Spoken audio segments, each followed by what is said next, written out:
Hi, I'm back, and this time I'll be doing a quick review of the Shadow and Bone series by Leigh Bardugo. So let's get into it. Now please keep in mind that this is an adapted video review. The original review is a post that I put on Instagram, so if you want to check that out, go ahead and follow me on The Everyday Reader. I'll put a link in the description if I can. Okay, so I read these books out of order. Now, it's probably not something that I should have done. Essentially, what I did was I read Six of Crows first, and then I went back and I read The Shadow of Bones. The Shadow of Bones is the first series, and The Six of Crows are the next series. So the only problem with this is that I had ridiculously high expectations for this series. In some ways, these expectations were met, and in other ways, it kind of fell short. This series is set in Ravka, a land heavily inspired by Russian culture, with Grisha, people with innate gifts and powers. There's a Darkling, legendary creatures, a war. Put them all together, and you have the Shadow and Bone trilogy. So the story picks up.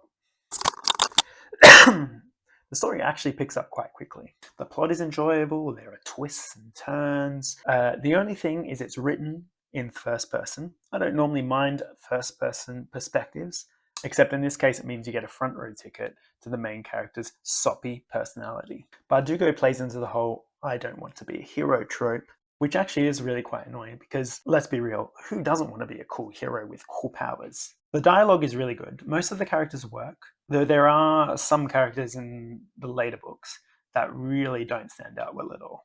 Luckily, these characters don't really play a big part in the series. These are just kind of background characters, and the main characters that you will see all really do have they all feel like real characters and real people, which I think is a good sign. Overall, it's a good series, and it's quite enjoyable. It's not perfect, but it's worth the read. I've spoken to quite a lot of people who weren't able to get through these books, and if that ends up being you, my advice would just be to skip the series and go on to Six of Crows, because while this series isn't quite perfect, the next series is damn close to it. I'll probably do another review on that at a later point in time. But yeah, if you enjoy fantasy, if you enjoy fictional lands, people being hunted down by other people with powers, innate gifts, wars, this is the book for you. This is the series for you. Give it a go. I think it's quite worth the read. But with that, I hope you enjoyed this quick review.